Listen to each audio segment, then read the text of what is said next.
But I want to move next to the story that does actually dominate the front pages. It's so weird, isn't it? You've still got people claiming it's going to be brilliant, and at the same time, you've got people arguing over who's going to be to blame for it.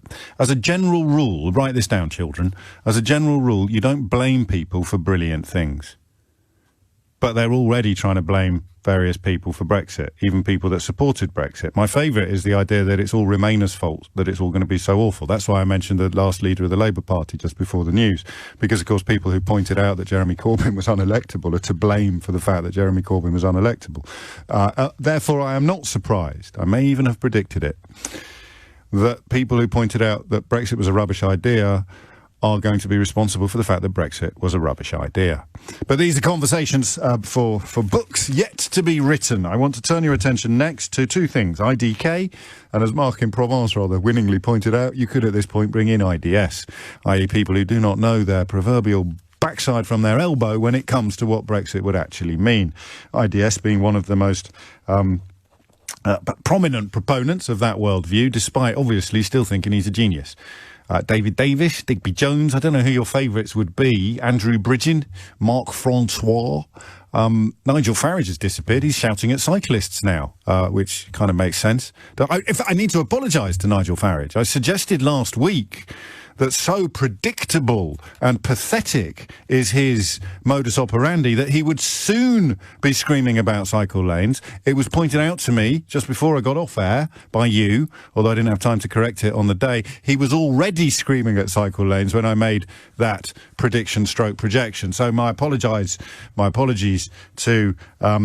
Nige for suggesting he was about to do something pathetic when he had actually already done it. Just always good to clear that up. May our Coolpar.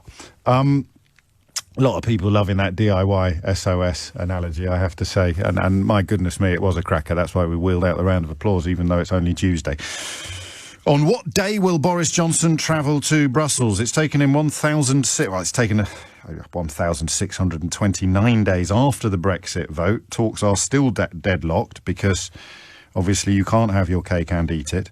And now Boris Johnson is going to head to Brussels this week in a last-ditch bid to save the Brexit talk. So phone lines are open. 0345 6060973 is the number that you need. And the question is as broad and as big as it could possibly be at this point in proceedings. What do you think is going on? Hit the numbers now, you will get through. Actually, we need to clear the board. We're not taking any more calls on vaccines. So let's clear this switchboard and we'll start taking calls now on what do you think is going on. So I'll run you through the possibilities. They've already agreed something, which would involve quite a big climb down for Boris Johnson. And this is an attempt to make it look like last-minute brinksmanship, and the photo opportunity is not to be underestimated, standing together on the steps of wherever they stand and announcing the deal in a kind of outbreak of concord and solidarity. So that's option number one, is that he's already buckled and is going out for a photo op. I just don't believe... Actually, no, carry on. So that's option one. Option two is that Boris Johnson's epic diplomatic and negotiating skills will be deployed to secure something that currently feels out of reach. So you might say that is Johnson is about to play a blinder. And remember, you can add to this list or you can put a tick next to one of these theories. Hopefully, by the time I've worked out all my possible theories, I'll have a favourite and I'll be able to suggest which one I think it is. Number three, it's all over bar the shouting. No deal is, as ever, the only way to avoid having to actually describe Brexit and therefore make it clear that under no possible reading of reality could 52% of an electorate having voted for it, because the person who voted for that Brexit and the person who voted for that Brexit voted for two completely different things. So the minute you write it down, the mandate disappears. That's been clear since... Oh, God, this is going to be the hardest one. Do you know what? I might just put a tenner in the box immediately, because it was so much of this was clear, especially the bit I've just said about if you have to write it down, the mandate disappears. The minute you write it down, Brexit falls apart. So that would suggest to me that Boris Johnson knows this. His survival hinges upon not writing it down, because the minute you write it down, you disappoint them or them or them or them or them or them or them. It was always the case that remain was one thing and leave was 100 different things, which is why the whole referendum was such a stupid idea. So what's he up to? Theory number 3, he goes to Brussels so he can say, look, folks, I folks, did everything I can, folks, ruffle hair, shake head, alas, quote Homer. Look, folks, cogito ergo sum, dulce et decorum est, pro patria mori, quaderat demonstrandum, amo massamatum armas martis mant. I've done everything I possibly can, but you know these pesky euros are great. That just not. So that would be option number 3. It's all over. But he goes to Brussels so that he can portray himself as having tried at the last minute to secure some sort of deal before reality starts to kick our collective heads in on January the 1st. I shouldn't have done that quite so loudly. I've got a tickly throat now. Just give me a second. Oh, that's better. So option number 1, he's rolled over and he's going out for the photo opportunity. Option number 2, he really is going to bring some previously unheard of skills to the table in the context of diplomacy and negotiation and wrestle something worth having from the fire. Number 3, it's all over. It's no deal. And this is just an opportunity to let him claim that he did everything he possibly could. I strained every sinew. I'm going to give myself a cough again. I strained every sinew, folks. I absolutely et propter hic ergo Virgil. Option number 3. Option number 4. Have we got any others? This is where you come in. There's 2 phone lines free at the moment. 0345 6060 973 is the number that you need. What the F is going on, right, Henry, who's just tuned in? I just had a world exclusive with the Prime Minister. Option number 4. Have we got an option number 4 on this? I mean, what is going on now? Because I guess the saddest element of the whole debate is the fact that they've already trying to work out who to blame before they've admitted that it's rubbish. So I don't know if you've seen this. And people I get on with in other areas of politics claiming that Remainers somehow are responsible for Brexit being rubbish because it could have all gone differently, which you can just about sustain as an argument if you forget about the red lines and freedom of movement. How many times did we? That's close, isn't it? How many times did we speak of blame? How many times did we say that when push comes to shove, they'll blame everybody except themselves? And here we are. And Boris Johnson is very much of that number, isn't he? He's very much in that gang. So what do you think is going on? What's the trip to Brussels all about? I've given you 3 options. I'll stop now because I want you to introduce your own options. And I'd rather they were first-hand, I think, as in what you genuinely think is going on, rather than speculations. 11:44 is the time. I'll take this up to 1:45 and then we'll start with the calls immediately afterwards. Gareth in Benidorm will be up first. Colin in Belton in North Lincolnshire after him. Haven't had enough female voices today on the programme, so do feel free to contribute from that side of the story. What do you think is going on? Boris Johnson is heading to Brussels this week in a last-ditch bid to save the Brexit talks. Is it already done and dusted, and he has rolled over on the level playing field? He'll offer up fish as a sort of red herring. See what I did there? And he's there for the photo opportunity. Is he going to deploy previously unsuspected skills of diplomacy and negotiation in order to actually achieve something that hasn't yet been considered possible? Or is he simply using it as an opportunity to claim that he did everything he could to secure a deal, but the pesky Euros wouldn't let him? 0345 6060 973. And you're right, I don't think Rory Bremner has got anything to worry about from me. It was weird yesterday, wasn't it? It was like Groundhog Day taking calls on the subject of Brexit, although, of course, the tragedy was that some pendulums haven't swung at all. The bigger pendulums have swung. People are already deciding who's going to get the blame for it being awful, and people who explained why it would be awful are inevitably perhaps at the front of the queue. So what do you think he's doing in Brussels this week? Gareth is in Benidorm. Gareth, what can you tell us? Good morning, James. Hello, I've spoken to you before. I was a Remainer with Veterans for Europe. Yes.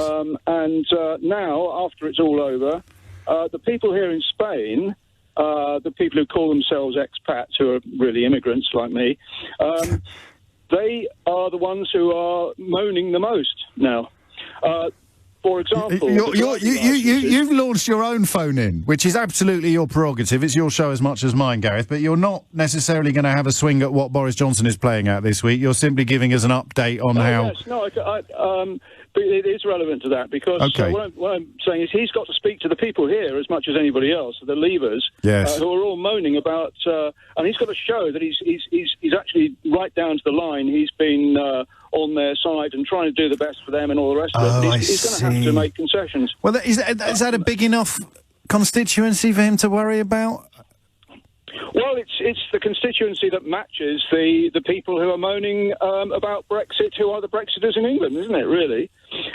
Because they're not getting what they wanted. So he insulates himself from their criticism by turning up in Brussels saying, I've done absolutely everything possible, but I still couldn't do it, folks. Cogito ergo sum. And then... Yes, exactly. And my theory is, my observation is that the people who were the Remainers are now much more adjusted to the leaving process than the people who were the Leavers. Yes, of course. Because we've all got our Spanish driving licences here.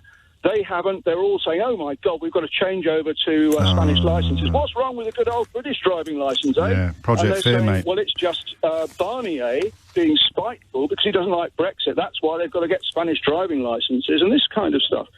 So I think Johnson has to appeal now to the people who supported his Brexit and say, look, it really is something that they've messed up in Europe, and we did our best. They didn't want us to leave, and they've messed it up for us. So that's option. What he's going to say. That's option 3. You're going for option 3. I'm here in Brussels, folks, to demonstrate that I've done my absolute best for you, Dulce et Decora best. But but they wouldn't let me. Those pesky froggies, or whatever it's going to be. Yes, exactly. They wouldn't. I'm going to struggle to argue with you. You know that, but I should at least try. Don't laugh. Well, I'm laughing because I had a conversation with a Brexiter here just earlier a couple of days ago, and he was absolutely fuming about having to get all these papers changed. We've had notices from the British Embassy in Madrid, and people are just sort of waking up to it now. The people who are below the radar, who've never been involved with Spanish paperwork, they're the people who are suffering now. I mean, I'm getting my Spanish passport shortly. I hope I'm waiting for it to come through. Who do you think they will blame? Who do you think they will blame? They'll blame the Remainers. How will that be? I daren't drink in an English pub here anymore, because the feelings are so high amongst the Leavers. And how in their own minds would it be your fault that they've punched themselves in the face? Because if we hadn't, this is what they think, if we hadn't fought against Brexit with all our campaigning, the demonstrations, I was flying over to London, talking to people here about how bad it was going to be for British immigrants here and so on, and they now blame us because if it had all gone their way without us resisting Brexit, then it would have been straightforward. That's basically their point of view. And then you say, explain that to me. And that position for their disappointment. So you say, just explain the reasoning behind that to me, and they empty a jug of sangria over your head, because that's that. I mean, it's the old Brexit. It's the same Brexit conversation as all of them. It turns to anger very quickly. Yeah, so just ask for an explanation or evidence. Actually, I was threatened with violence just for saying what makes you think that it's going to be so much better now. Yeah. To be honest, I don't like British pubs anymore anyway. No. But I wouldn't go in one now because it's too dangerous. And how many? Because you're known for your advocacy for. Exactly. Yes. It's a funny old world, isn't it? When being proved right puts you in physical danger.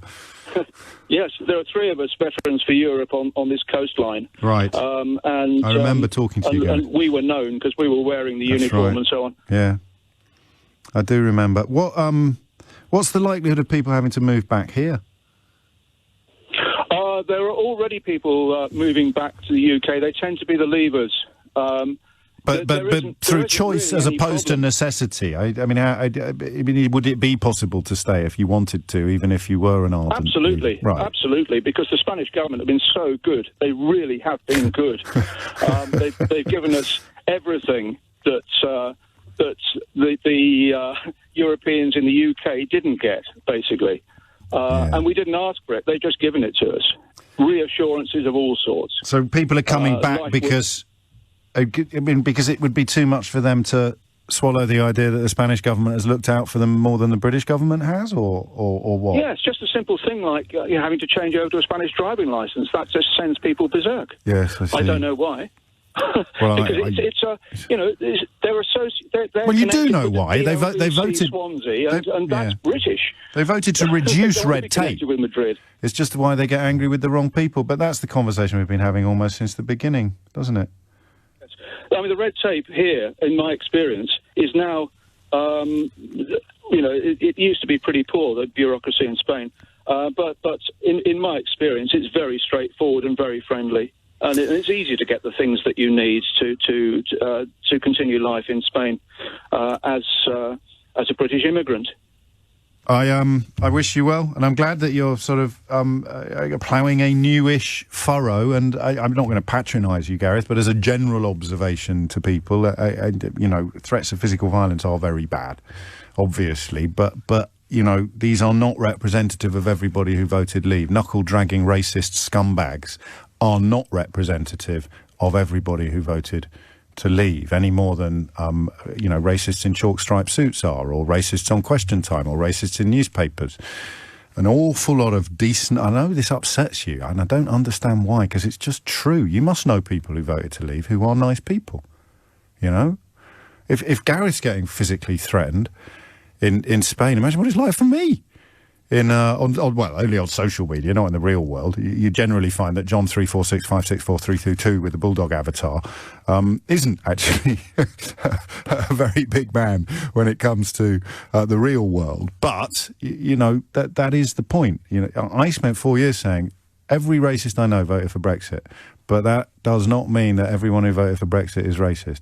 And even the man who's now Foreign Secretary lies and says he thinks everyone that voted for Brexit is racist. They have to lie about people who've pointed out the problems, because the alternative would be to talk about the problems. And that's how we've ended up where we are. It's also how we've ended up, of course, with the astonishing scenario, which is, do you know, when I tied Corbyn and Brexit together, I'm going to put 10 quid in the pot in a minute once I've told you what the charity is.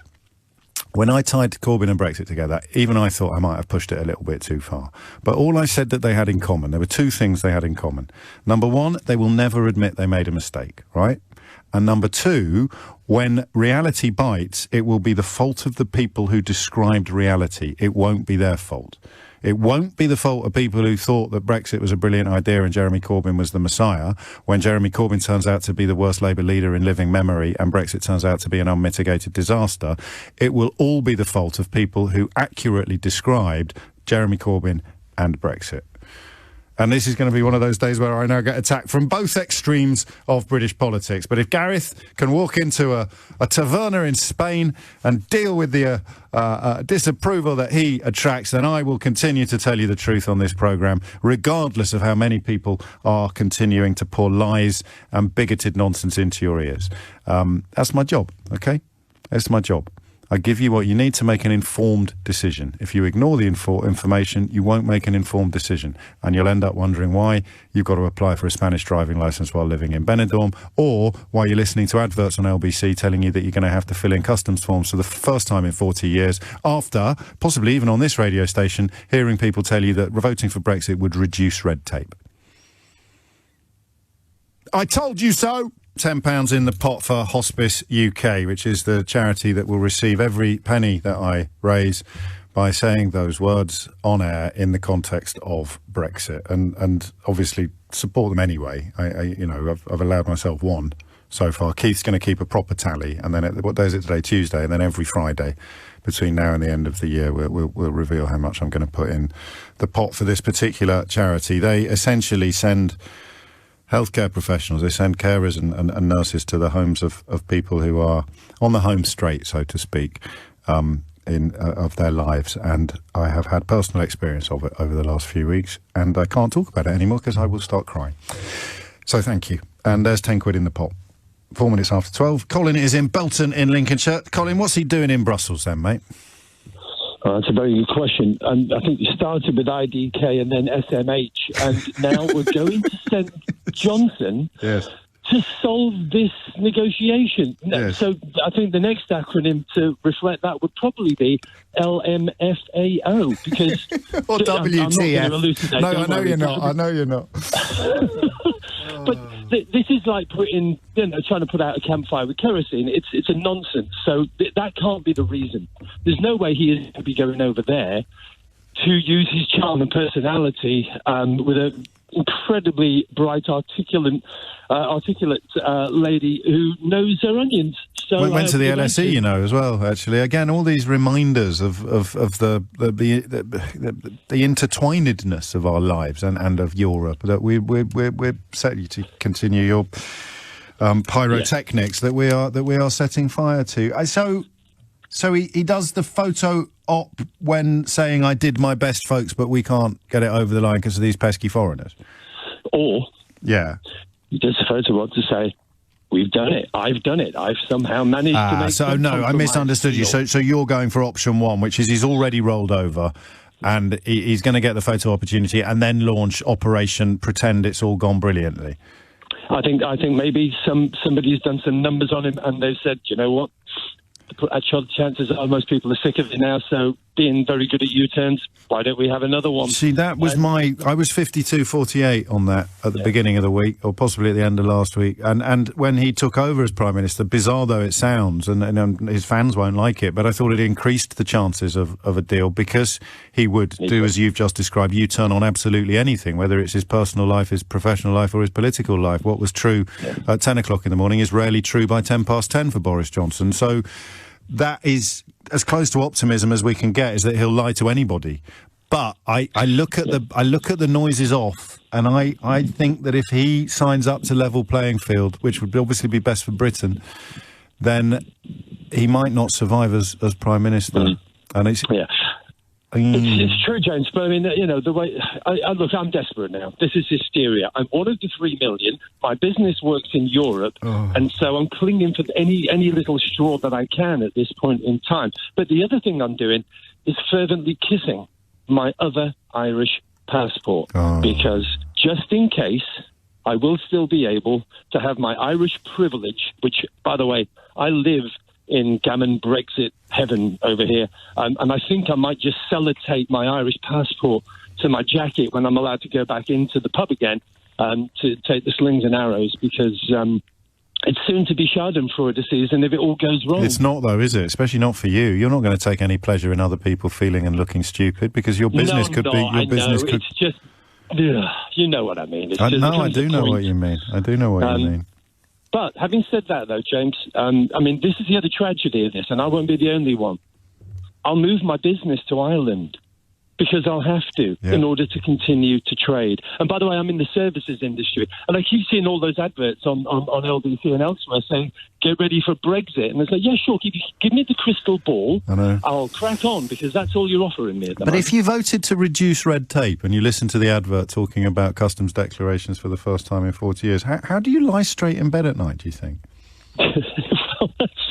That was my father's favourite saying, bless him.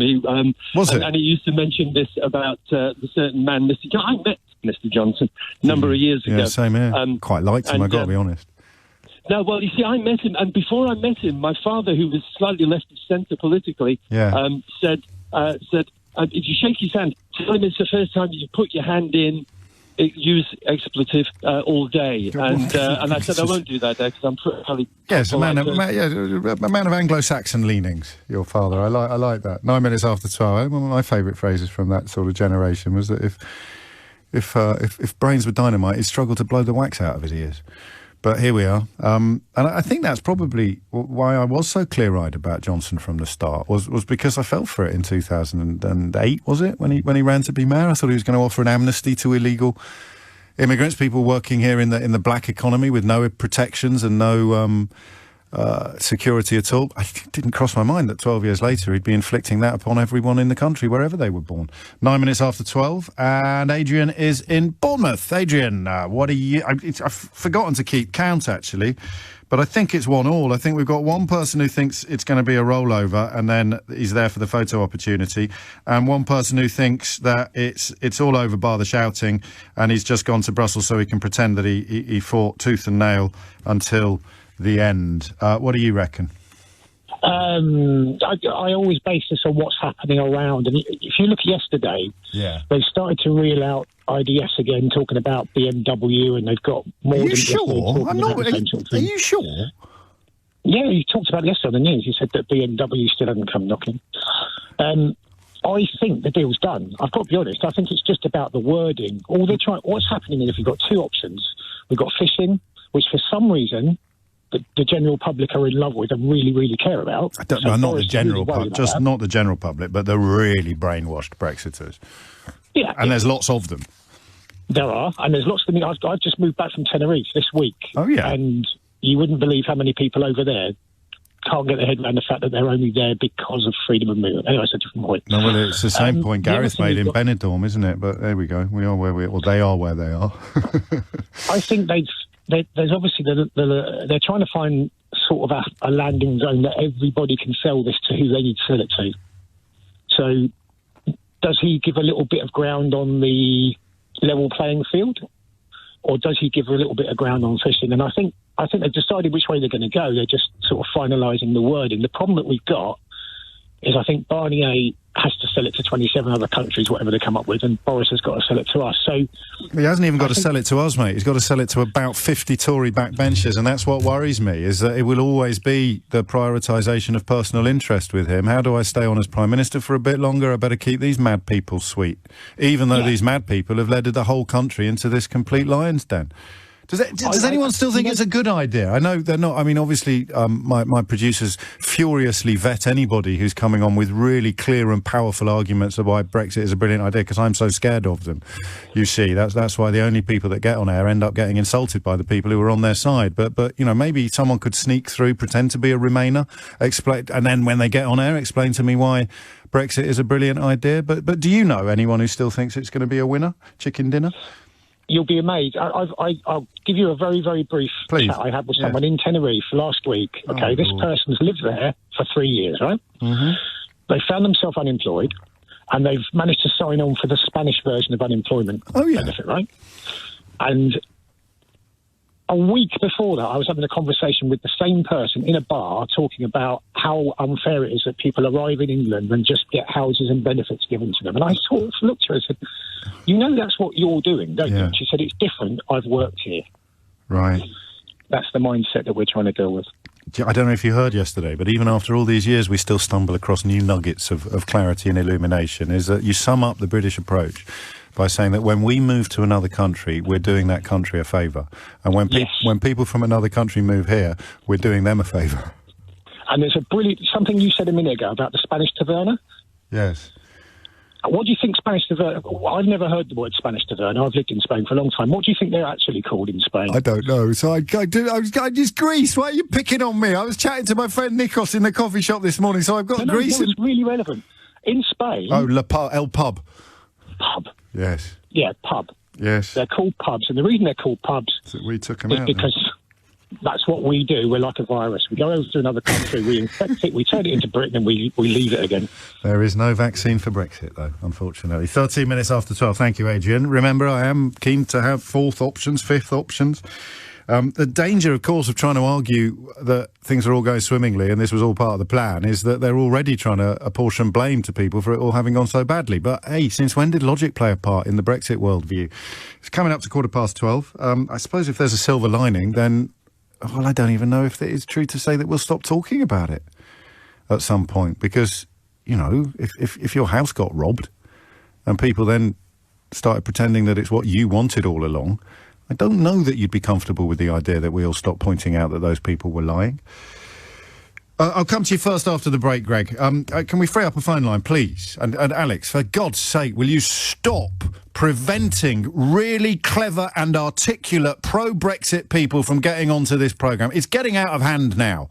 It's so transparent. Everybody knows what you're doing.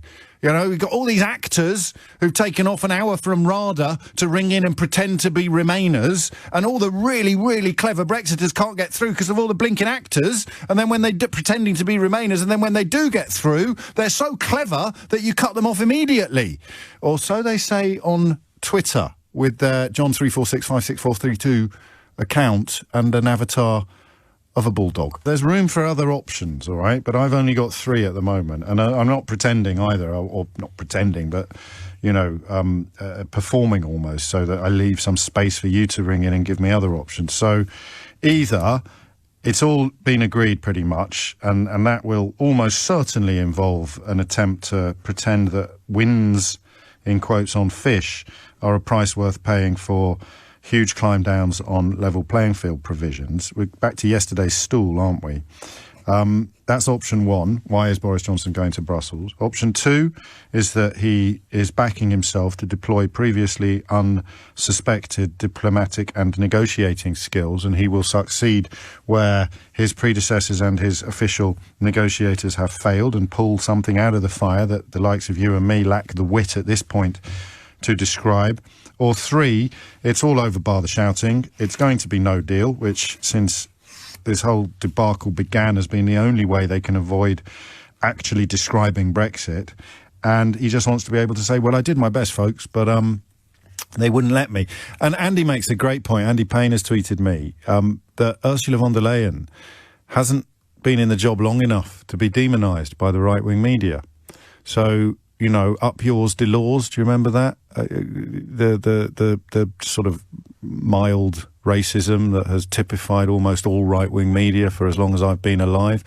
Juncker comes in for... Who was supposed to have a drink problem? Was that Juncker? And they were always going on about that.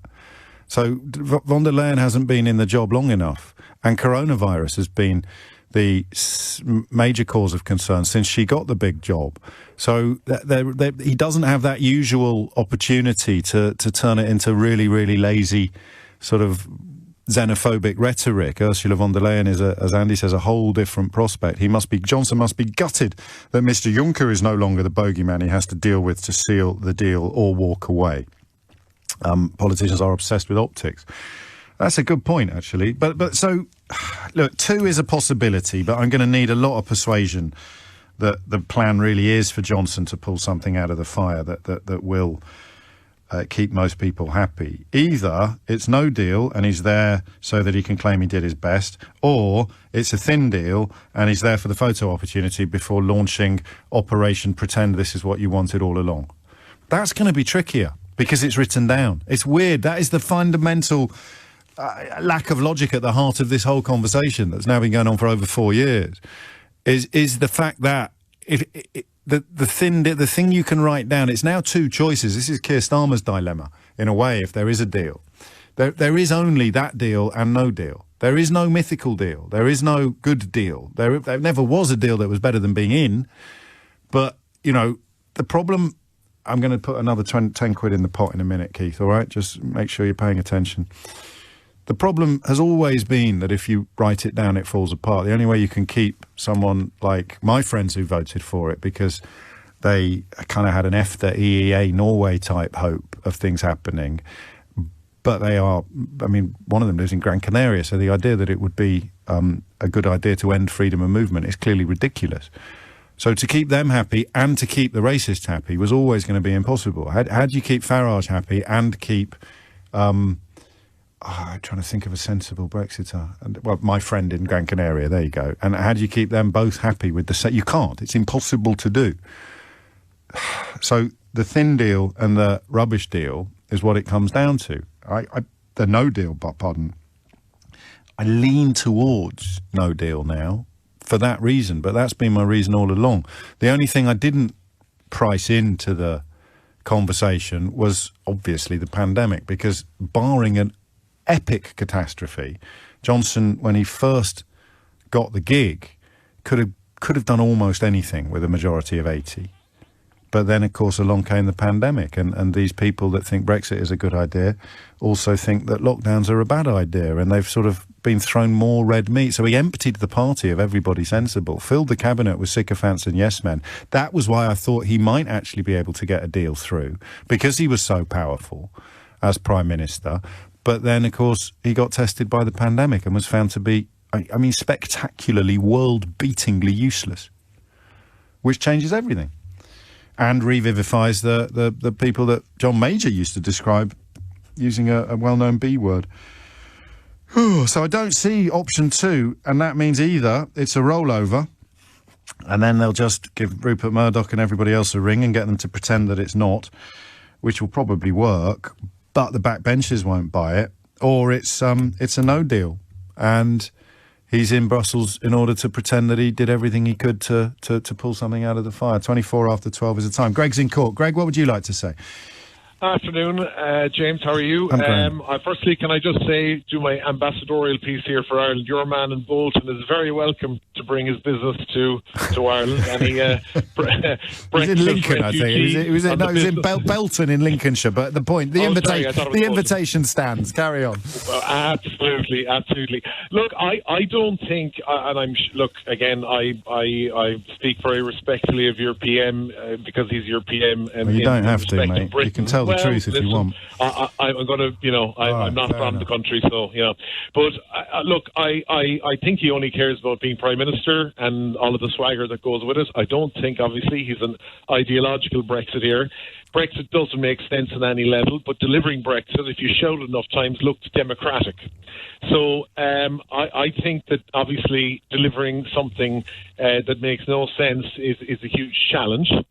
So he's brought out this straw man argument in terms of the internal markets bill, and they've, meanwhile, across the entire last few months, there's been a lot of bluster, shouting about fish, taking back control and all this sort of stuff. Yes. But I think he's played chicken a little bit too long. So I definitely don't think a deal is done at this stage. I do not think that this is some choreographed thing that, they're going to start shaking hands on the margins of the meeting on Thursday. I mean, obviously, I hope that is what happens, just for the record, because, the stupidest lie of all was the idea that no deal is better than a bad deal. So we all hope for a deal. There's absolutely no question or doubt about that. Absolutely. I think a bad deal would be an unmitigated disaster. A no deal. But he needs a big ladder now. He needs a big ladder to climb down from where he is.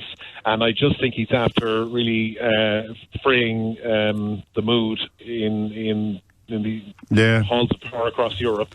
And I'm just not sure that what he has to offer will be enough because things have become a little entrenched. But certainly, I think he's going to burn the internal markets bill as that's absolute cornerstone of what has to happen. If the internal markets bill stands, then you're absolutely it's going to be a no deal. So that's going to go. But I definitely don't think a deal is done at this stage. To answer your question, I think that it's going to be. So he's going to say, "I did my best, folks," and it's all their fault that we can't. No, I think he'll have to give some ground. I think he'll definitely have to give some ground, and hopefully the ground that he gives will be enough for the European side. Okay. So option 1 is getting more support than option 3. Option 3 is that it's all over, bar the shouting, and he's just there to pass the buck. Option 1 is that he's going to roll over, and he's there for the photo opportunity and the launch of Operation. Don't believe what your eyes and ears tell you, believe what I tell you.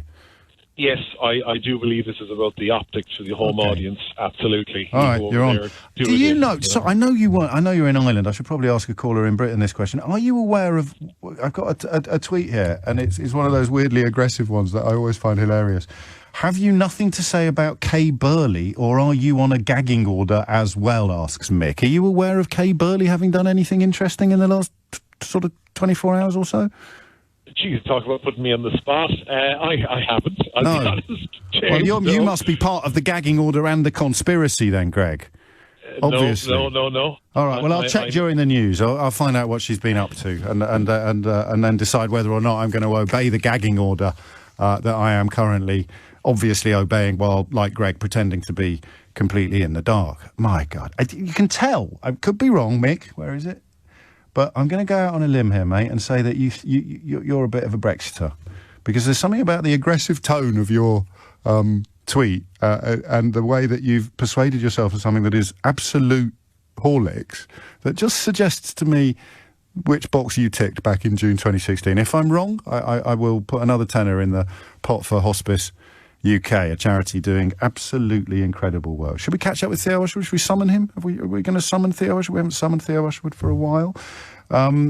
Maybe he'll know. He keeps his ear very close to the ground on such matters. It's coming up to 29 minutes after 12, and you're listening to James O'Brien on LBC.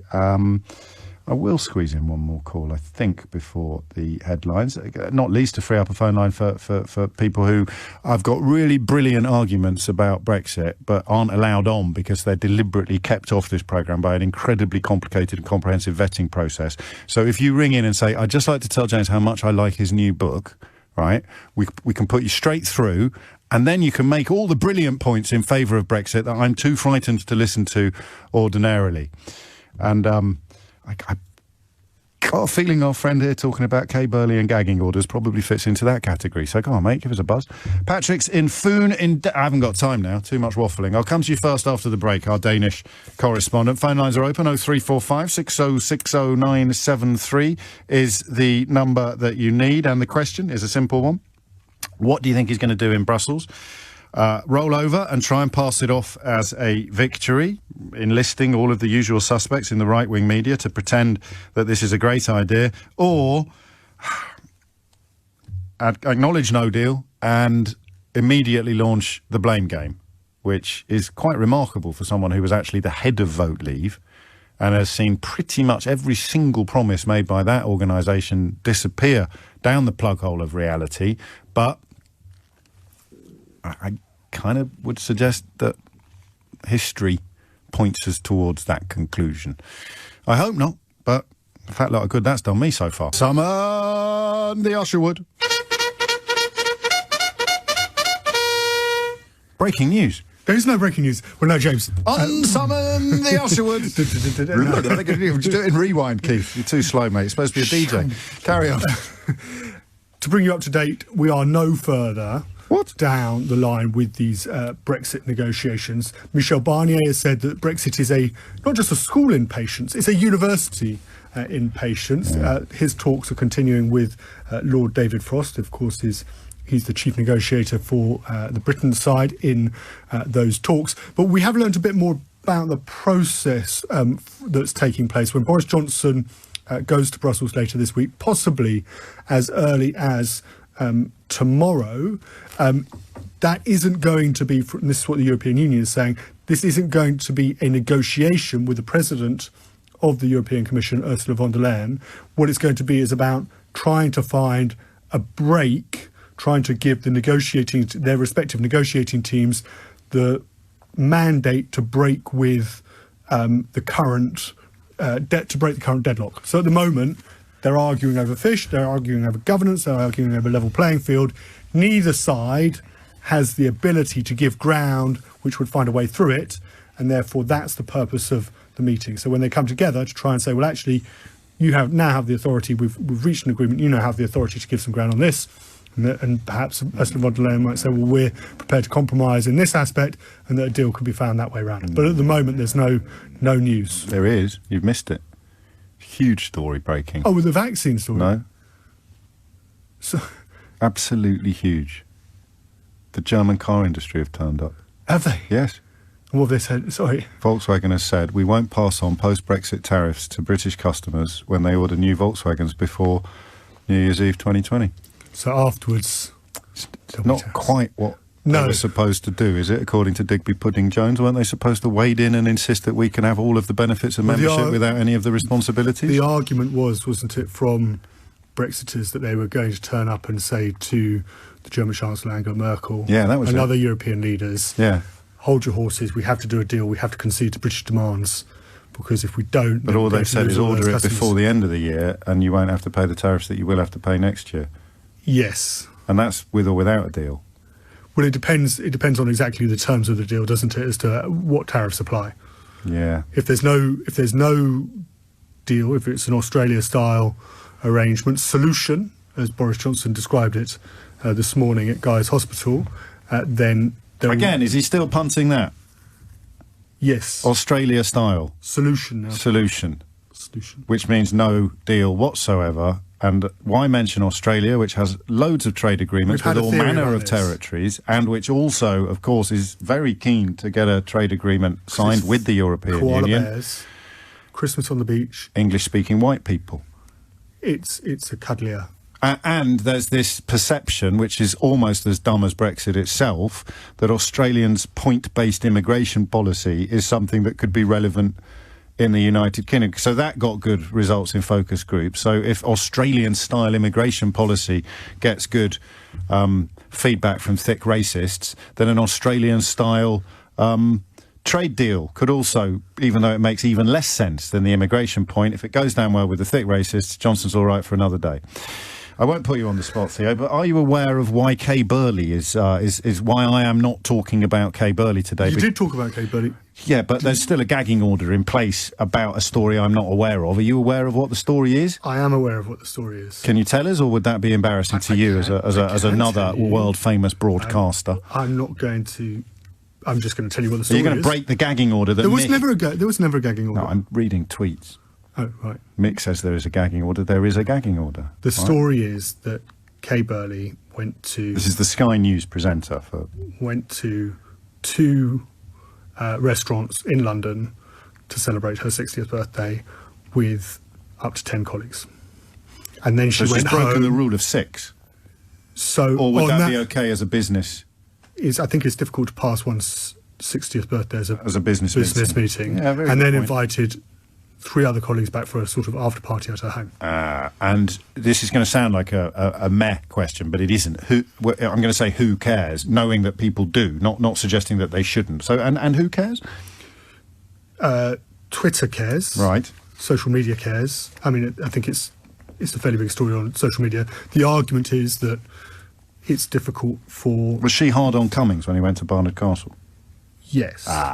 So the problem is that... So the forelock tug. I don't also care. I mean, I don't know. I don't know if Kay Burley was specifically... Let me just roll back on that. I don't know if Kay Burley was... But why would I be observing a gagging order?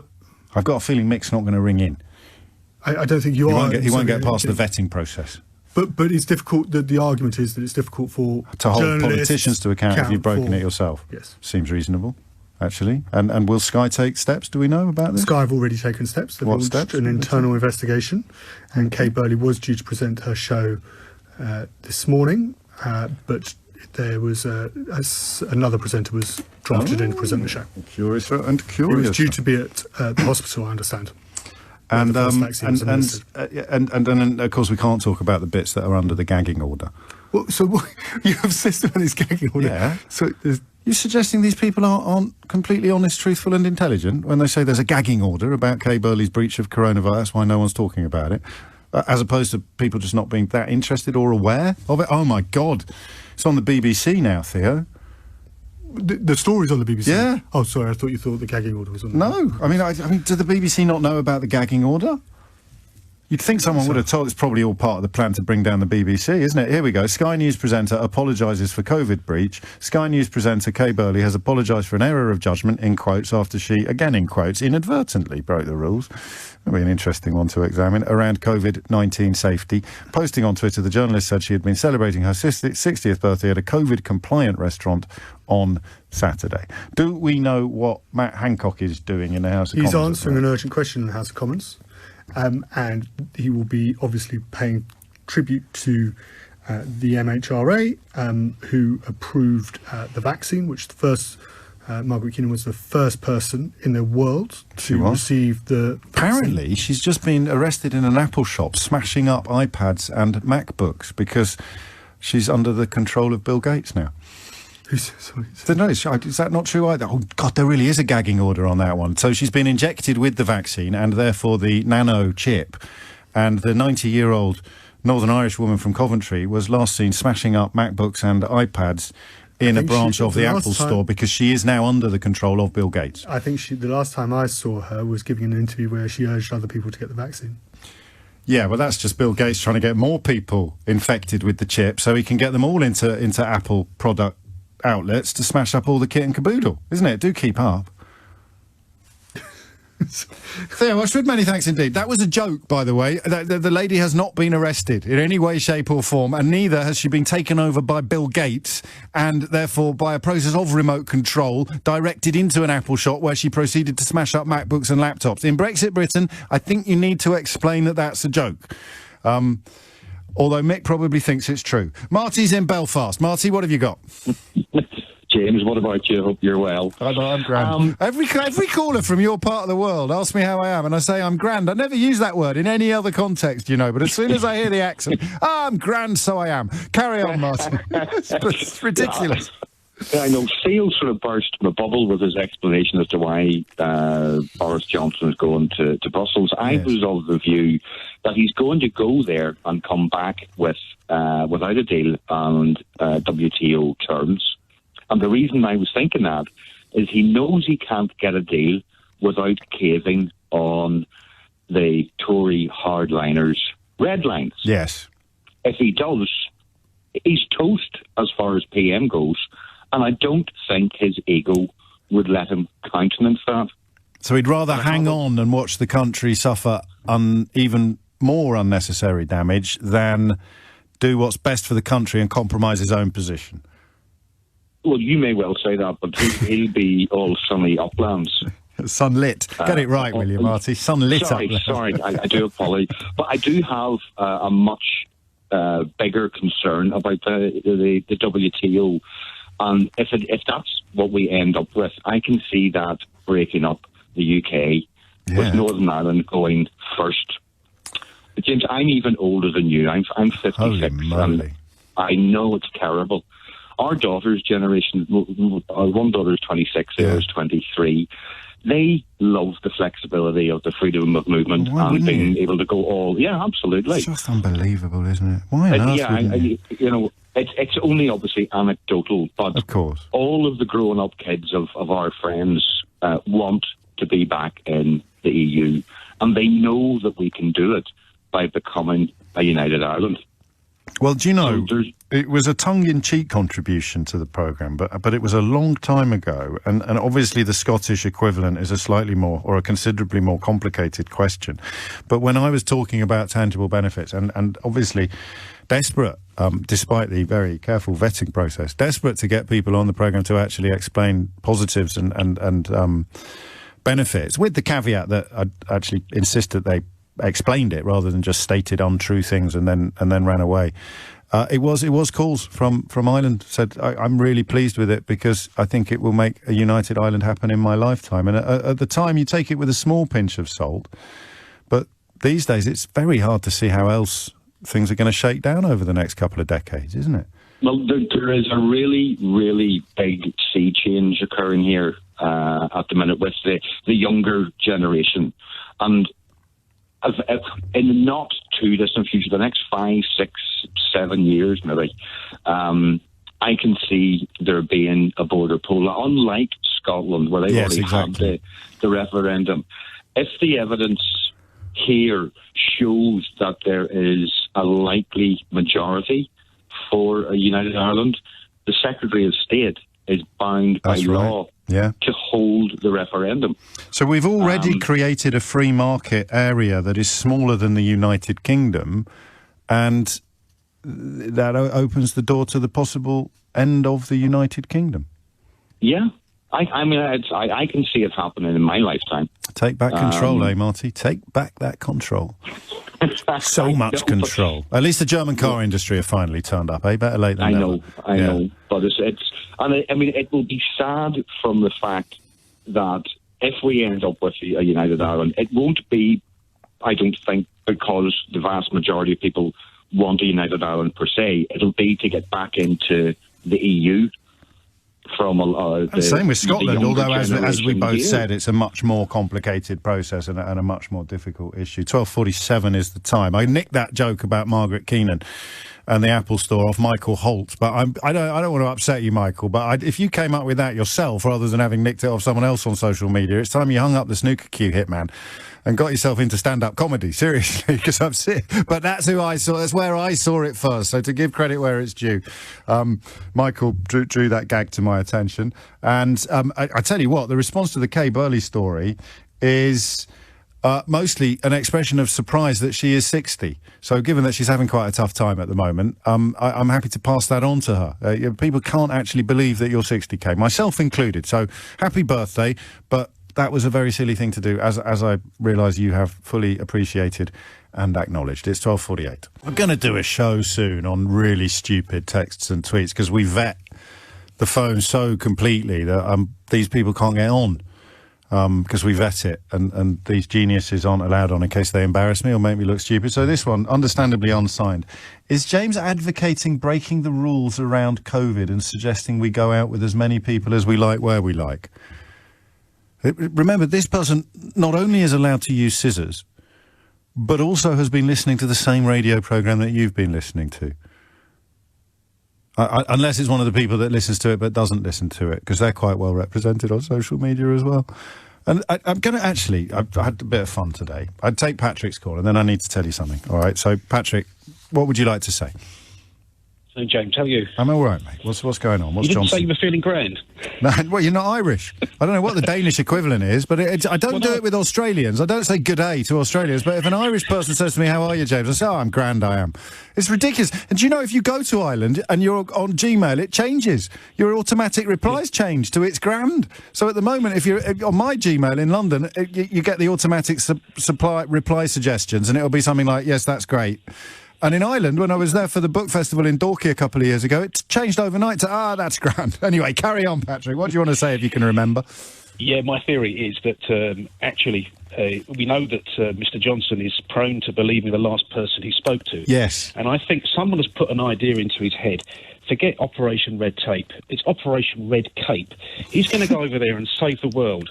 So he's going to agree to some things, but maybe slightly change them. So, for example, the customs union will stay in place, but we'll call it something else. We beat you to we called it the Union of Customs about 3.5 years ago.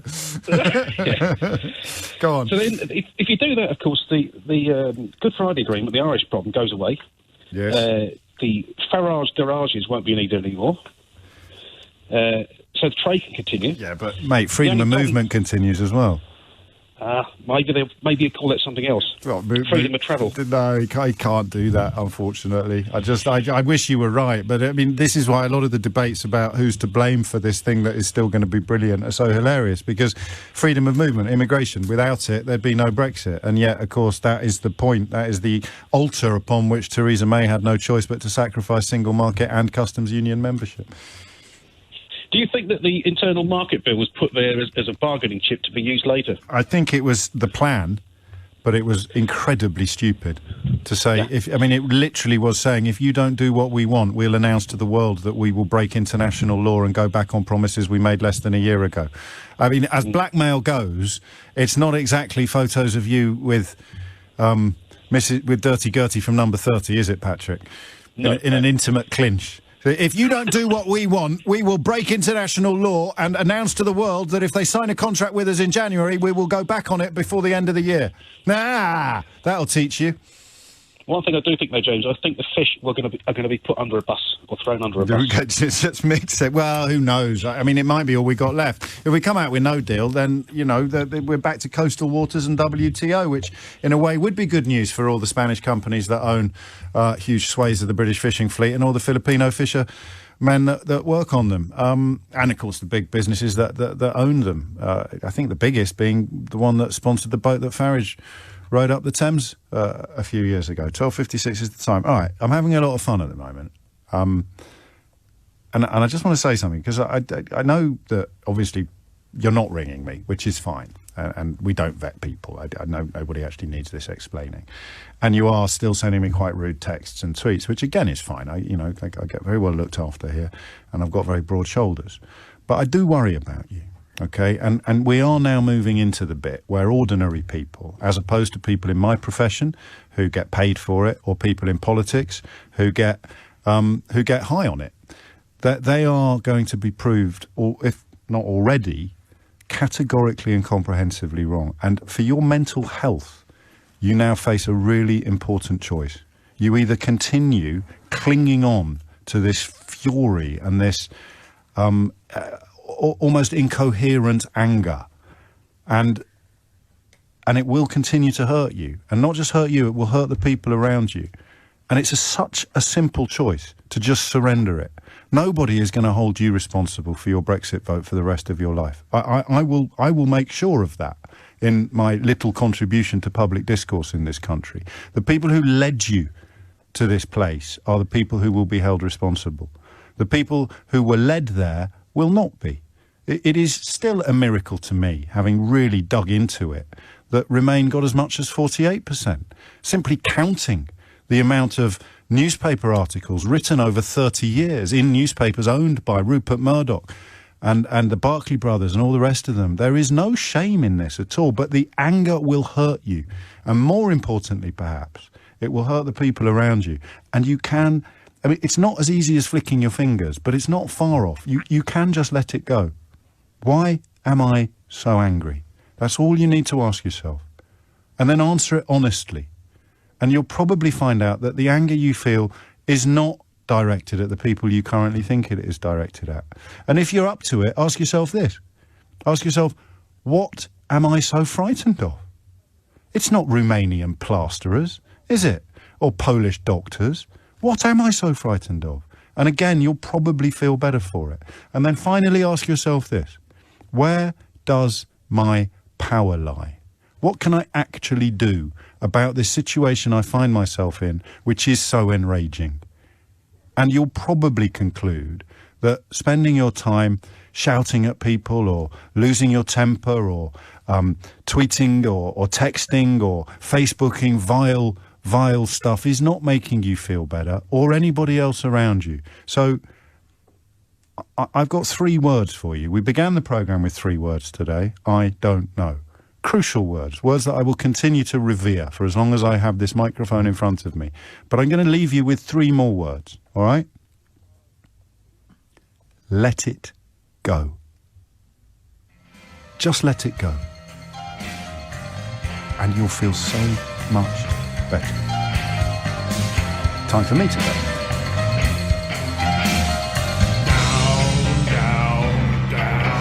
Down we go, down we go.